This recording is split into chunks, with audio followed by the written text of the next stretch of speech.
मार्गशीर्ष महालक्ष्मी व्रत कथा। स्थापना, पूजा एवं व्रत की विधि। यह व्रत पूजा करने से माता महालक्ष्मी प्रसन्न होती है तथा सुख, शांति एवं धन संपत्ति प्राप्त होती है।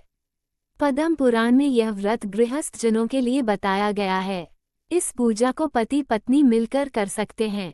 अगर किसी कारण पूजा में बाधा आए तो औरों से पूजा करवा लेनी चाहिए, पर खुद उपवास अवश्य करें। उस गुरुवार को गिनती में न लें। अगर किसी दूसरी पूजा का उपवास गुरुवार को आए तो भी ये पूजा की जा सकती है। दिन रात में भी पूजा की जा सकती है। दिन में उपवास करें तथा रात में पूजा के बाद भोजन कर लें। अगहन मार्गशीर्ष के पहले गुरुवार को व्रत शुरू करें तथा अंतिम गुरुवार को उसका समापन करें। अगर माह में 5 गुरुवार आए तो 5 गुरुवार को उस दिन अमावस्या या पूर्णिमा तो भी पूजा करें। श्री महालक्ष्मी देवी की स्थापना, विसर्जन तथा पूजा विधि। एक दिन पूर्व ही घर को गोबर से लेप ले या फिर गीले कपड़े से पोंछ लें। इसके बाद एक ऊंचे पीढ़े या चौकी पर या छोटे मेज पर बीच में थोड़े गेहूं या चावल रखकर एक साफ सुथरे तांबे या पीतल के लोटे को पानी से भरकर चावल या गेहूं पर रखें। पानी में सुपारी, कुछ पैसे और दुबदुरवा घास डालें।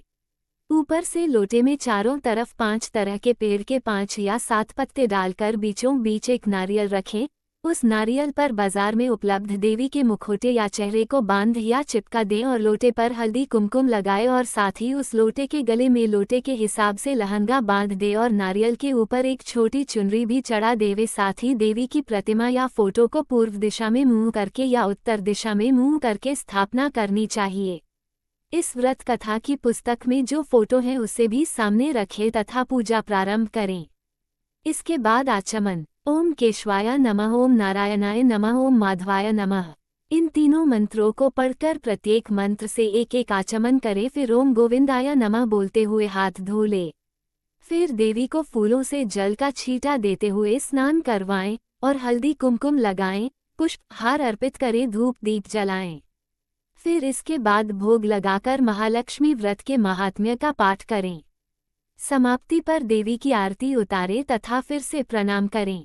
रात को फिर देवी की पूजा करें, मिष्ठान का भोग लगाएं तथा गौ माता के लिए भी अन्न रखें और दूसरे दिन सुबह गौ माता को उनका हिस्सा अर्पित करें। इसके बाद परिवार के सदस्यों के साथ मिलकर भोजन करें। 4. दूसरे दिन सुबह स्नान करके पेड़ के पत्तों को निकले और घर में अलग अलग जगह रखे पानी को समुद्र, नदी, तालाब, कुएं या तुलसी की क्यारी में डाल दें। जिस जगह पूजा की हो वहां हल्दी कुमकुम छिड़ककर 3 बार प्रणाम करें। इसी प्रकार महीने के हर गुरुवार को करें। मार्गशीर्ष अगहन मास के 4 गुरुवार हो तो चारों और 5 हो तो 5 को इसी प्रकार पूजन करें। महालक्ष्मी मंत्र 40 करना चाहिए। पूजन सामग्री: 1 नारियल पानी वाला, 1 सुपारी, 1 हल्दी की गांठ, 1 रुपया या कोई सोने या चांदी का सिक्का कलश में डालने के लिए, 1 पाटा, चौकी या छोटा टेबल, 1 स्वच्छ धुला हुआ वस्त्र पाटा या चौकी पर बिछाने के लिए, 1 कलश जिस पर नारियल की स्थापना हो सके, 5 प्रकार के फल, 5 पेड़ों के पत्ते, बरगद, पीपल, आम, अशोक, पाकड़ या जो भी बड़े पत्ते मिल जाए। श्री महालक्ष्मी महात्म्य गुरुवार की व्रत कथा। इसे श्रावण और पठन करने से दुख दारिद्र्य दूर हो जाता है। श्री महालक्ष्मी माता की कृपा से सुख, संपत्ति, ऐश्वर्य प्राप्त होता है, मन की इच्छा पूरी होती है। सर्वभूत में सुपरिचित माता श्री महालक्ष्मी की यह कथा है। अब हम इसका श्रावण पठन करेंगे। भारतवर्ष के सौराष्ट्र देश में द्वापर युग की यह कहानी हुई है। सौराष्ट्र में उस समय भद्रश्रवा नाम के राजा थे। वे बड़े पराक्रमी राजा थे। 4 वेद, 6 शास्त्र, 18 पुराणों का उन्हें ज्ञान था। उनकी रानी का नाम सूरत चंद्रिका था। रानी दिखने में सुंदर और सुलक्षणा थी तथा पतिव्रता थी। उन दोनों को 7 पुत्र तथा उसके बाद एक कन्या का वरदान मिला था। कन्या का नाम श्याम बाला था। एक बार महालक्ष्मी जी के मन में आया कि जाकर उस राजा के राजप्रसाद में रहे। इससे राजा को दुगनी धन दौलत की प्राप्ति होगी और वह इस धन दौलत से अपनी प्रजा को और सुख दे पाएगा। गरीब के घर अगर रहे और उसे धन दौलत प्राप्त हो तो वह स्वार्थी की तरह केवल अपने ऊपर ही खर्च करेगा। ये सोचकर श्री महालक्ष्मी जी ने बुरी ब्राह्मण स्त्री का रूप धारण किया, हाथ में लाठी लिए लाठी के सहारे रानी के द्वार तक पहुंची। यद्यपि उन्होंने बुरी औरत का रूप धारण किया था, पर उनके चेहरे पर देवी का तेज था। उन्हें देखते ही एक दासी सामने आई, उसने इनका नाम, धाम, काम, धर्म पूछ डाला। वृद्ध ब्राह्मणी का रूप धारित माता लक्ष्मी ने कहा, बालिके, मेरा नाम कमला है, मेरे पति का नाम भुवनेश है। हम द्वारिका में रहते हैं। तुम्हारी रानी पिछले जन्म में एक वैश्य की पत्नी थी। वह वैश्य गरीब था। दारिद्र्य के कारण हर रोज घर में झगड़े होते थे तथा उसका पति रोज उसे मारता था।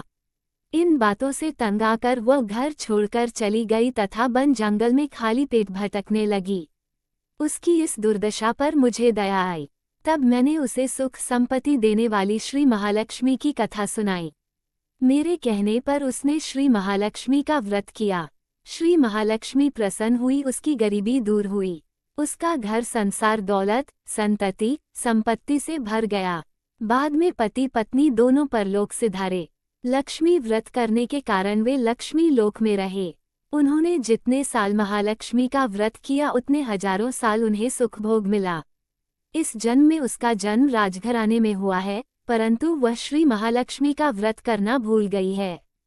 उसे यह याद दिलाने में यहाँ आई हूँ। बुढ़िया की बातें सुनकर दासी ने उन्हें प्रणाम किया तथा श्री महालक्ष्मी का व्रत किस तरह किया जाए इस बारे में पूछा। बुढ़िया रूप धारण किए हुए श्री महालक्ष्मी माता ने दासी को पूजा की विधि तथा महिमा बताई। इसके बाद वह दासी माता को प्रणाम कर रानी को बताने अंदर चली गई। राजवैभव में रहते हुए रानी को अपने ऐश्वर्य का बहुत घमंड हुआ था। संपत्ति तथा अधिकार की वजह से वह उन्मत्त हो गई थी।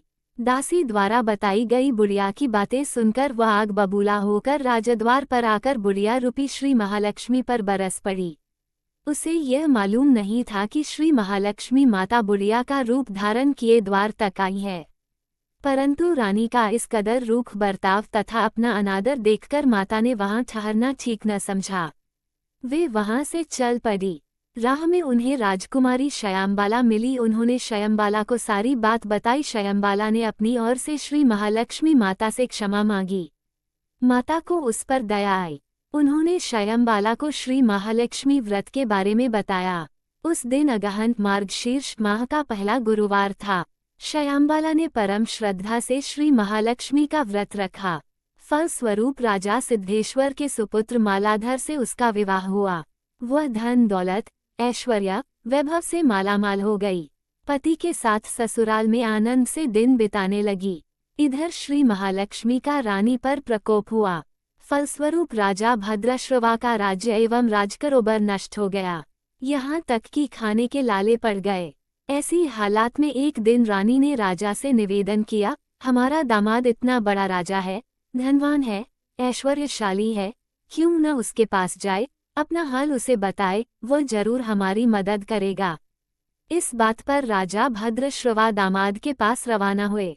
राज्य में पहुंचकर एक तालाब के किनारे थोड़ी देर विश्राम लेने के लिए ठहरे। तालाब से पानी लेने आते जाते दसियों ने उन्हें देखा। उन्होंने विनम्रता से उनकी पूछताछ की। जब उन्हें यह मालूम हुआ कि वे रानी श्यामबाला के पिता है तो दौड़ते हुए जाकर उन्होंने रानी को सारी बात बताई। रानी ने दासी के हाथ राजपरिधान भेजकर बड़े ठाठ से उनका स्वागत तथा आदर सत्कार किया, खान पान करवाया। जब वे लौटने लगे तो सोने की मोहरों से भरा घड़ा दिया। राजा भद्रश्रवा जब वापस लौटे तो उन्हें देखकर रानी सूरतचंद्रिका खुश हुई। उन्होंने सोने की मोहरों से भरे घड़े का मुंह खोल, पर हाय भगवान, घड़े में धन के बदले कोयले मिले। ये सब श्री महालक्ष्मी के प्रकोप से हुआ। इस प्रकार दुर्दशा में और कई दिन बीत गए। इस बार रानी स्वयं अपनी कन्या के पास गई। वह दिन अगहन माह का अंतिम गुरुवार था। श्यामबाल ने श्री महालक्ष्मी का व्रत किया, पूजा की, अपनी माता से भी व्रत करवाया। इसके बाद रानी अपने घर आई। श्री महालक्ष्मी का व्रत रखने पर उसे फिर से अपना राजपाट, धन दौलत, ऐश्वर्य प्राप्त हुआ। वह फिर से सुख, शांति, आनंदमय जीवन बिताने लगी। कुछ दिनों बाद राजकन्या श्यामबाला अपने पिता के घर आई। उसे अपने घर देखकर सूरतचंद्रिका को पुरानी बातें याद आई। यही कि श्यामबाला ने अपने पिता को घड़ा भर कोयला दिया था और उसे तो कुछ भी नहीं दिया था। इसी कारण श्यामबाला को पिता के घर आने पर उसका कोई आदर आतिथ्य नहीं हुआ, बल्कि अनादर हुआ। पर उसने इस बात का बुरा नहीं माना। अपने घर लौटते समय उसने पिता के घर से थोड़ा नमक ले लिया। अपने घर लौटने पर उसके पति ने पूछा अपने मायके से क्या लाई हो, इस पर उसने जवाब दिया वहां का सार लाई हूँ। पति ने पूछा इसका मतलब क्या हुआ? श्यामबाला ने कहा थोड़ा धीरज रखे, सब मालूम हो जाएगा। उस दिन श्यामबाला ने सारा भोजन नमक डाले बिना बनाया और परोसा। पति ने खाना चखा, सारा खाना नमक बिना था इसलिए स्वाद न आया। फिर श्यामबाला ने थाली में नमक डाला, इससे सारा भोजन स्वादिष्ट लगने लगा। तब श्यामबाला ने पति से कहा यही है वो मायके से लाया हुआ सार। पति को उसकी बात सही लगी। फिर वह दोनों हंसी मजाक करते हुए भोजन करने लगे। कहा गया है कि इस तरह जो कोई श्रद्धा भाव से श्री महालक्ष्मी की पूजा करे उसे माता की कृपा प्राप्त होती है, सुख, संपत्ति, शांति प्राप्त होती है, सभी मनोकामनाएं पूरी होती है। परंतु ये सब प्राप्त होने पर माता की पूजा को भूलना नहीं चाहिए। हर गुरुवार को व्रत पाठ अवश्य करना चाहिए। इस तरह श्री महालक्ष्मी की महिमा भक्तों की मनोकामना पूरी करती है।